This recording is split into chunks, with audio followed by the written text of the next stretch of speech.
Hi, and thank you for joining me on another episode of the Tech Exec Podcast, where I help you create teams worth leading. As always, I'm your host, Aviv Ben-Yosef, advisor and consultant to tech execs, and today our subject is All Chiefs, No Tribe. Before we get to that, I want to let you know that I'll be holding another free live stream, and this one is about an upgrade to your own coaching, how to better handle tough conversations and provide courageous feedback to ensure that in 2025 your team keeps on growing and faster than ever.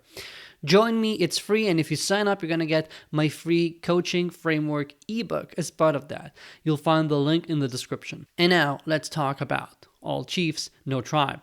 This starts from a real story. I'm not making this up. I actually just stumbled across someone I haven't spoken to in years on LinkedIn, saw that they're in a new startup, and I'm a bit of a stalker. So I went into the company page and looked into the insights on LinkedIn, and you know what I saw?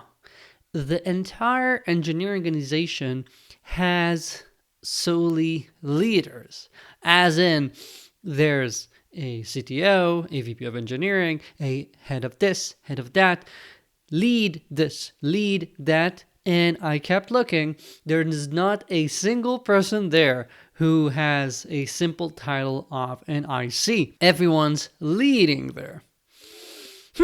Now, actually, this is probably the most extreme case I've seen in a while, and I don't want to be too picky about those people, because I don't want you to just think to yourself, oh, we're not in that situation, and think, okay, let's move on to the next thing on my podcast app. This is about the fact that we're seeming to create way too many people who are using these titles for one reason or another in a way that doesn't really serve neither them nor the company. How do we even end up with having so many of these titles? Having seen so many of the discussions behind the scenes, I know that for many CTOs or VPs of engineering, especially in smaller startups, this is sort of how we think we can bring in real talent. We feel like we have to provide people with these titles, or we won't be able to bring in senior people to our company. Now, obviously, it might help. However, when you have this title inflation, you're ending up creating an organization with a culture that I'm not sure is the culture you want to create. Just think about it. What sort of company will you have if everyone is a leader? I mean, if everyone's a lead, who are they leading? Who's actually doing the following? I don't know. If you look at how these organizations work in the day-to-day, I see two options. One is those lead titles don't really mean anything, because those, back-end lead and front-end lead and architecture lead and whatever are essentially doing IC work in the day-to-day, because, someone's got to be doing something.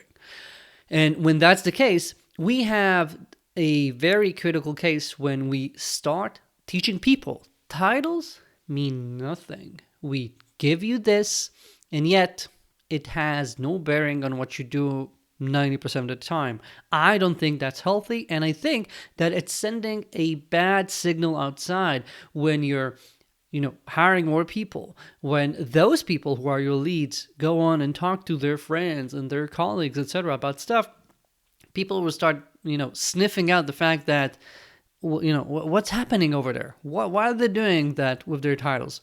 Who's actually doing what? And, if that's how they treat the lead, blah, blah, I can't even imagine what's going on with the rest of the company. That's something that you have to keep in mind. Next, you might have a case where people are genuinely confused, and that's even worse. When you see people who are not sure about, what am I supposed to do? Why am I a lead? And I've seen this case several times, so this is not something I'm making up. And more so, it's not just a one-time thing that I just happened to see, where the founders, for example, decide to give someone a title just because, we really want to get her in the company. We feel like it's going to be very helpful. She's going to be tremendous, but she wants that, or we know that's what's going to help us close the deal. Seems like it might be worth it, right? A logical deal to do. However, a lot of the times, what even in expectation setting is something that you might discuss in one way or another. You're going to say, hey, okay, we're going to give you the head of title or the lead blah or the VP of this. But remember, we're a small startup. We're going to be very small and hands-on for the foreseeable future, for the next 6 months, 8 months, a year, whatever you want to say. And people agree, and you're all like, okay, la-di-da, let's get to it. However, once we start working, a month goes by, 2, 3, people start forgetting about that, and they start getting anxious about, where's the meat? I came here for this title, and yeah, I know it's a startup, but what, am I gonna now have to wait another year to see it? People start being grudgeful. They start being antsy and waiting for that to happen. And I'm not putting the blame on anyone, because maybe you did the expectation setting and maybe they agreed to at that point, but what felt like, okay, not too bad, I can wait, or maybe they were overly optimistic, might become more of an issue a few months down the line, where the startup is, tough work and closing the deals is not happening as fast as they would have liked, and we have to work longer hours and whatever. And you go like, come on, I want to level up here. I want to be the head of. I don't want to be just yet another engineer with a glorified title. What are we doing? And this, again, real stories. And when you have these, especially if you have a bunch of these, like the company we started the podcast with, then you're in real trouble, because it's going to be so hard to correct the culture you've wrecked in your own hands because you use those titles so sparingly. And also, think about it from the outside. You've created a zero-sum game. You probably have gotten to the point where you're looking to hire your, third or fourth person to the engineering team. They're looking at it and they're like, oh my God, it's all already divided. There's the lead of this, the lead of that. What, am I going to be the first grunt in the company? Am I going to be the first, I don't care if you call me a senior engineer or whatever. I'm going to be the only one who's not a lead. I'm going to be the first one who does not have any more land to grab, because you've grabbed everything. Everything is already named for. Everyone has taken or is signed saying, I'm in charge of this. I'm in charge of that. And you get there, you're like the person who woke up too late and you realize, oh, they already gave up everything. What have I got left? We don't want to do that, right? We want to create an organization where there's space for people to come, and that every day we just might bring in another person who's very senior, who's very experienced, yet really jazzed about what we can create and about the opportunities the company has to offer. That's why I always say, use titles sparingly, with moderation. You want to give someone a title when it makes sense. You want to use them, extremely rarely. And when you do, think about creating leads of teams, for example, as opposed to leads with responsibility that's throughout the organization. So when you have the iOS lead or the front-end lead, what you're essentially saying, no one else in eternity can have responsibility for those parts. And that makes no sense, because first of all, we all know that if the company is going to keep growing, one lead is not going to be enough. So either way, that title is not going to be held like that.